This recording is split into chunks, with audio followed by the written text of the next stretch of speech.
if you know where this story started. November 20th of 2025, Dragos Sprinceana, the man behind GoldCoast Logistics, posts a photo to his Instagram account. He is at Mar-a-Lago Resort in Florida having dinner. Sitting across the table from him is Sean Corran, the director of the United States Secret Service, the man personally responsible for protecting the President of the United States.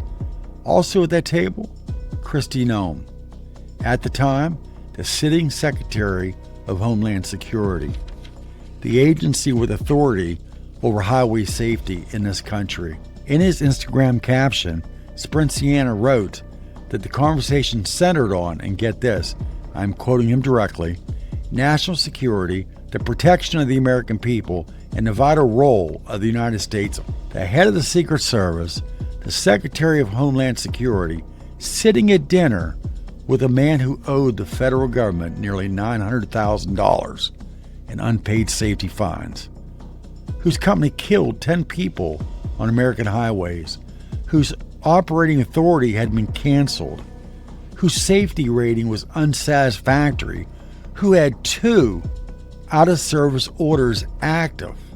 Either the people in that room knew exactly who they were sitting with, or they had absolutely no idea. Either way, both answers should really bother you. What you are about to see, documented in public records, is how money, the right amount of it, directed at the right people, could open doors that a federal compliance record should have padlocked and willed it shut permanently. Over $130,000 in political donations made while federal fines went unpaid. A nonprofit with a Washington, D.C. address that turns out to be a mailbox. An unofficial diplomatic mission to a foreign government with no legal registration ever filed. And a timeline of access to the most powerful political club in America that began on election night 2024 and never slowed down. This is part 2 of the GoldCoast investigation.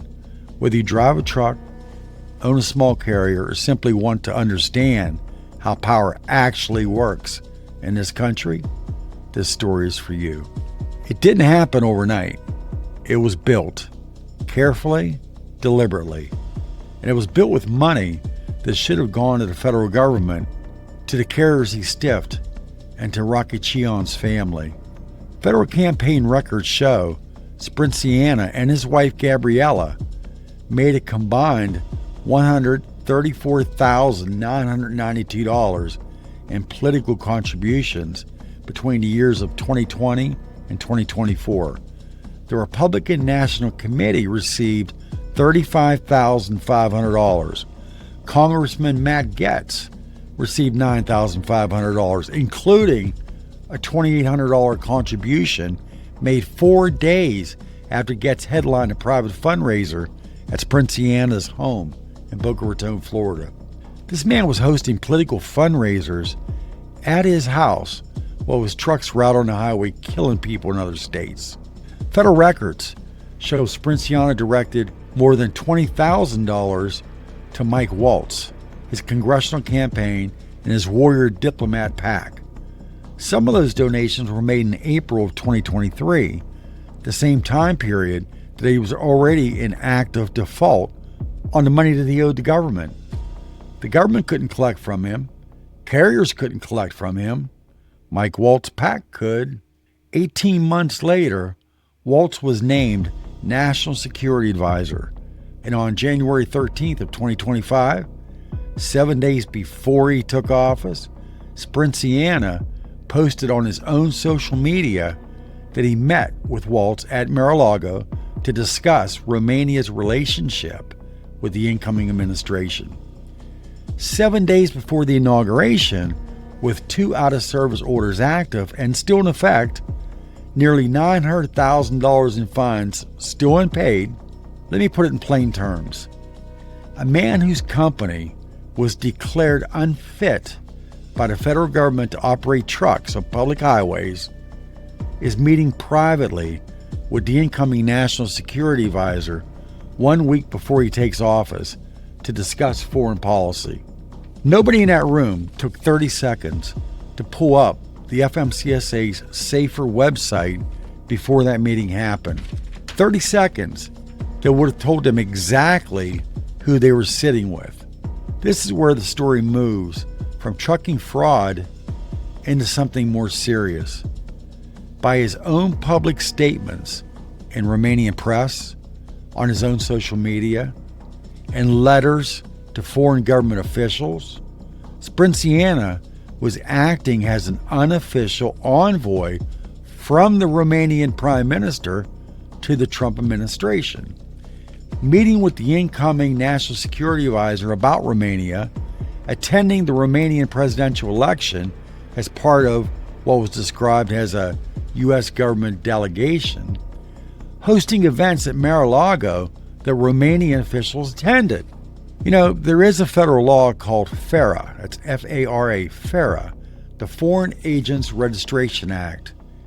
If you are acting on behalf of a foreign government inside the United States, you are required by law to register with the Department of Justice. It's not optional, not a technicality, a federal requirement that exists specifically to create transparency around foreign influence on American politics.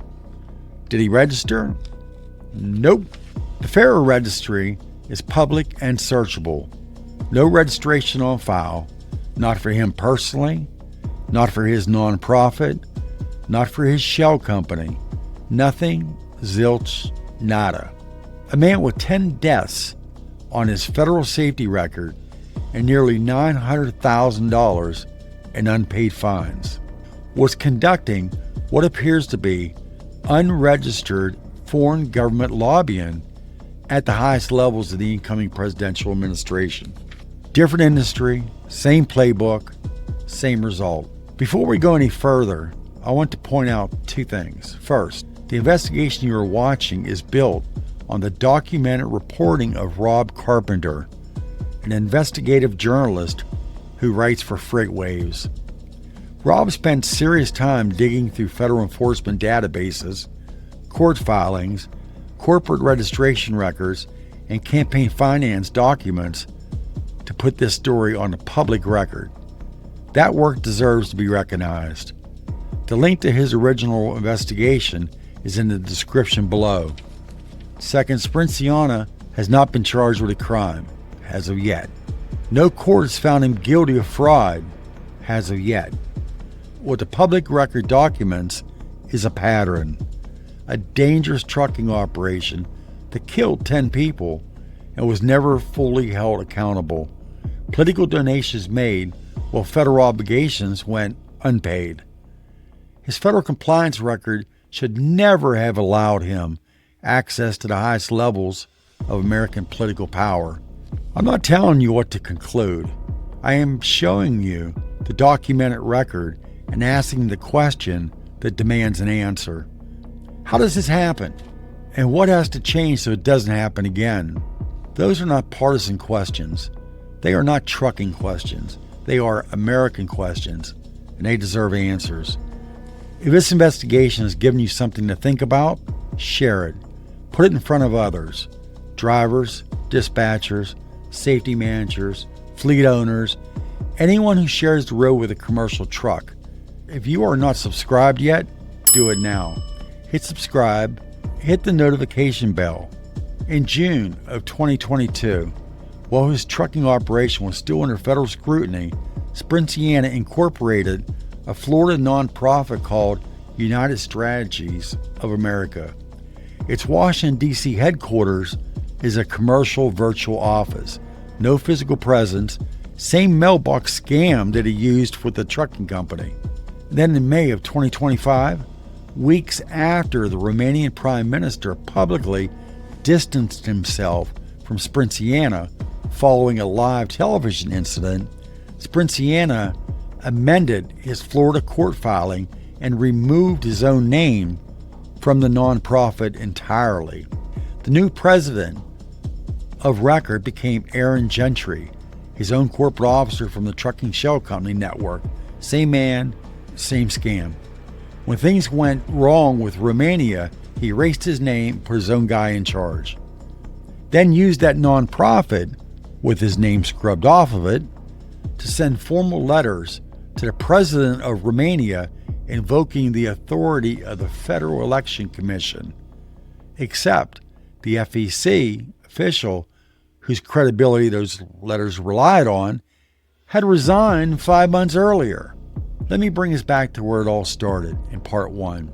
Rocky Chhean drove a truck for Dragos Sprinceana and died doing it.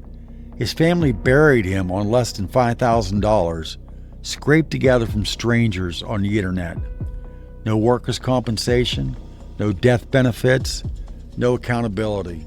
And his name right now, today, is still on the Illinois document, serving as a legal shield for the man who never paid what the law required. Meanwhile, the man responsible was hosting 700 guests at Mar-a-Lago, having dinner with cabinet officials, meeting with the national security advisor, acting as a back channel for a foreign government. I don't know how this ends. 15 lawsuits across 5 states still active. Out-of-service orders still in effect. The FARA question still unanswered. We will keep you updated as this story develops. But I know this. The only reason any of it is visible is because public records exist. Federal databases exist. And people who refuse to look away exist. That is why this channel exists. And that is why you're here. I'm Jim Campbell. Drive safe out there.